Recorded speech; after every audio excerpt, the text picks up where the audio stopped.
Hey, everybody, welcome back. It's the end of January, which is absolutely crazy. I don't know how we lost the month of January. But here's the funny thing. Refis, they're absolutely off the chart. They have surged, right? And in fact, they're higher than the average of the last 3 years.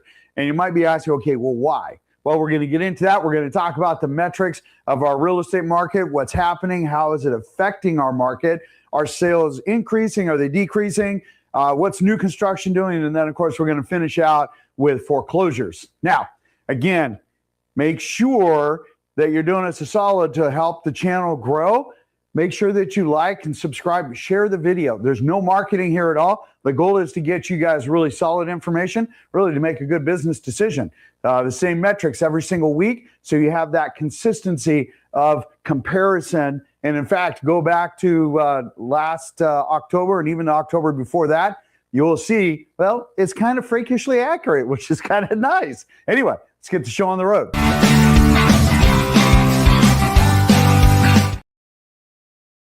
Okay, so what we've got here is a situation where mortgage rates have been artificially brought down. The Fed were authorized to buy $200 billion in mortgage-backed securities. That means that created scarcity on the mortgage-backed securities out on the stock market. Bonds rallied because of it. Interest rates came down.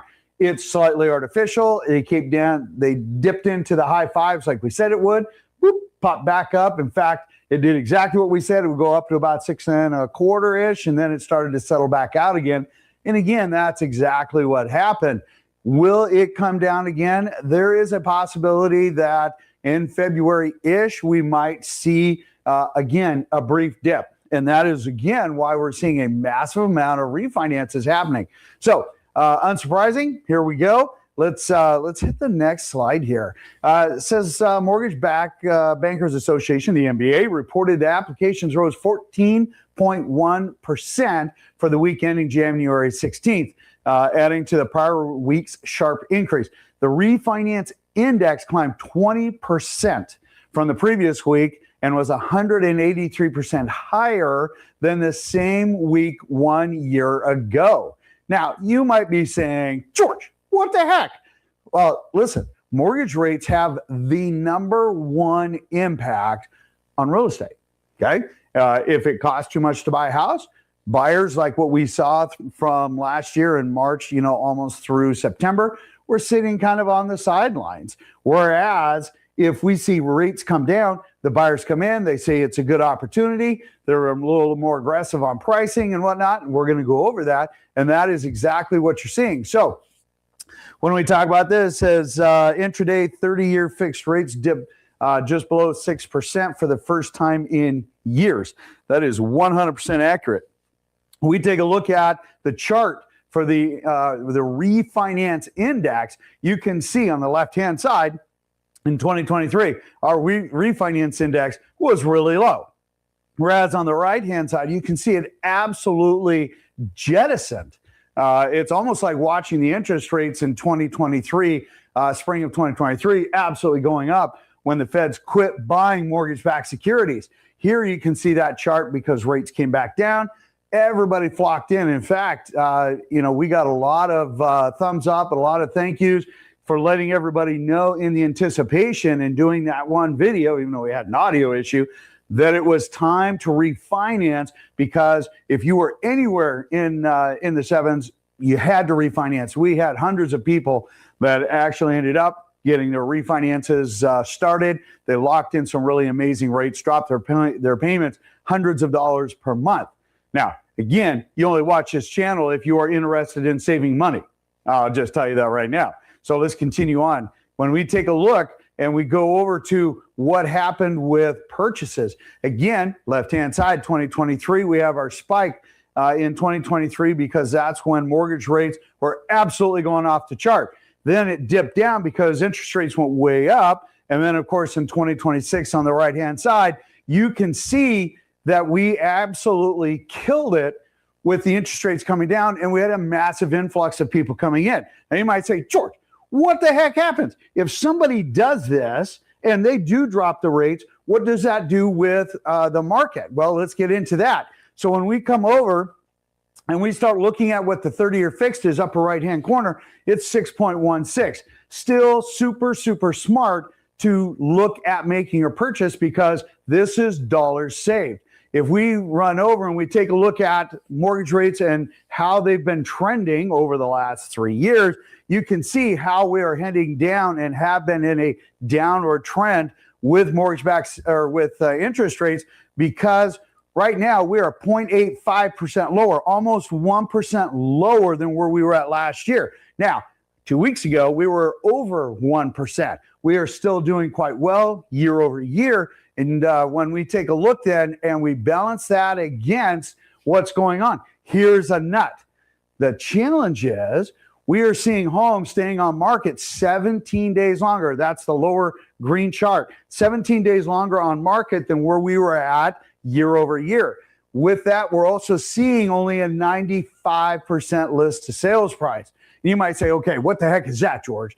Okay, if you list at $100,000 and you sell at $100,000, that's a 100% list to sales price. If you list at $100,000 and you sell at $95,000, it's a 95% list to sales price. We are 2% lower than where we were at last year. But funny enough, when you come back and you take a look at what's going on homes on market versus homes going off market, we're seeing an inverse trend here. Friday, we saw a massive amount of homes coming on market. We had 791. We're normally in the 5s to 6s. We had a massive increase in homes coming on market. But look at the pending, 933, and that is a consistent number. When we're seeing 933 homes going off market on the number one day, 791 coming on market, that is a clear indication that buyers are still very active. They are very aggressive right now. And in fact, the next chart is going to be just super awesome for you guys. So when we walk over, don't forget to subscribe. When we walk over and we take a look at what's going on, look at these numbers. Now remember, this is super important. Remember, interest rates have come down. Our inventory has increased. So when we take a look at the top chart here, look, we have 292 homes that came on more on market year to date. But we've also taken off 480 homes. We're still, again, a significant number of homes going pending versus what's coming on. Sales are about normal. The lower chart was mid-month. At mid-month, we still had a nominal amount of inventory coming on. No change as far as the actual new versus last year. But look at that. We had our solds that were up, and we were 11.3% higher in pending sales. So what we are seeing, again, is that trended period where we're seeing homes come on, but we're taking more off. We've been drawing down that inventory. We've gone from 3 months of inventory down to about 2.5 months. A normal market used to be 4 to 6 months. We haven't seen that in over a decade, more than 12 years, actually, where we have seen the balance between a buyer and seller market really between, I would say, 2.5, 3.5 months. Now, when we come over and we take a look at this again, look at this. So interestingly enough, the average active coming on market is $6,000 less. Super smart, seasonally correct. But our solds are down $16,000 year over year. Now, okay, so let's be real. Just because the average sold price is, $16,000 less than where it was last year, it doesn't mean our values are necessarily coming down. It does hint towards that, but it just happens to be what is selling at that point. Now, again, guys, it is January, okay? These closings we're seeing were December numbers. In February, we're going to see our February numbers. But when we come back and we take a look at what is key, look, inventory is up slightly. Market times are up 17 days on average. Super important for sellers to keep in mind. Sales prices are at 95% or down 2% more than year over year. Homes going under contract, though, they're up 13%. That is massive. That is a massive number that you get to see when we talk about what's going on in the market. Because, look, if we have more homes going pending than we have coming on, that is a positive direction. We're seeing our sold numbers already starting to improve. Those are great figures. The difference is seasonality, and with our market being, I'm not saying our market is absolutely solid. It's a little bit more soft, but it's not a downward trend by any stretch. We are still on that more level playing field. We're more of that flat market, not going up, not going down. And more of the rural area properties, those are the ones that are taking a little bit of a hit. They have to be more price sensitive as people need to stay closer into work, things like that. Now let's compare this to new construction. So funny enough, new construction, let's pull this up. There we go. New construction has again continued its path. It looks a little daunting at times when we say, hey, we've got, I'll blow this up a little bit.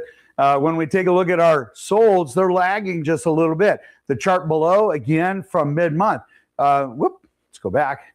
When we take a look at mid-month, we were down 44 homes. Now, we're down, 56 homes-ish, something like that, 57 homes. When we take a look at those numbers, we say, okay, well, yeah, George, those are creeping up. Okay, yes, because they are competing with all of the new the existing resale construction that is coming online. But when you take a look at it, mid-month versus today, our numbers are down. They're actually better than what they were before. Okay, so when we talk about why is this happening, we take a look at what is coming online with new construction, what is happening with the interest rates, and what incentives can be offered. Because even on this chart here, the chart on the right, last 2 weeks ago, we were down 8.1% as far as actual sold price point. They're only down 6% now, so they've actually gained ground. Why?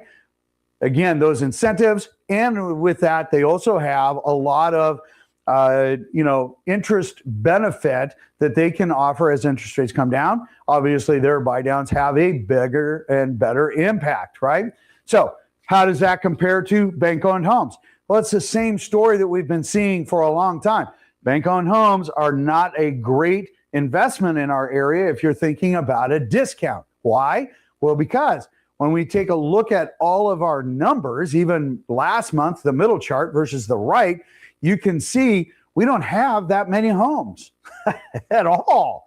And so when we take a look at it, we take a look at it, you can clearly see on the right-hand side, hey, we only had 48 closings. Yeah, that's pretty phenomenal. There's only 111 total homes that are on market as REOs. Real estate owned. And you might say, George, that's a lot of homes. No, that's 3/4 of Washington state. That is peanuts. We would have that many homes coming on in a day back in 2008, 9, and 10. So when we take a look at it, that is our overall inventory, that is a small, tiny little number.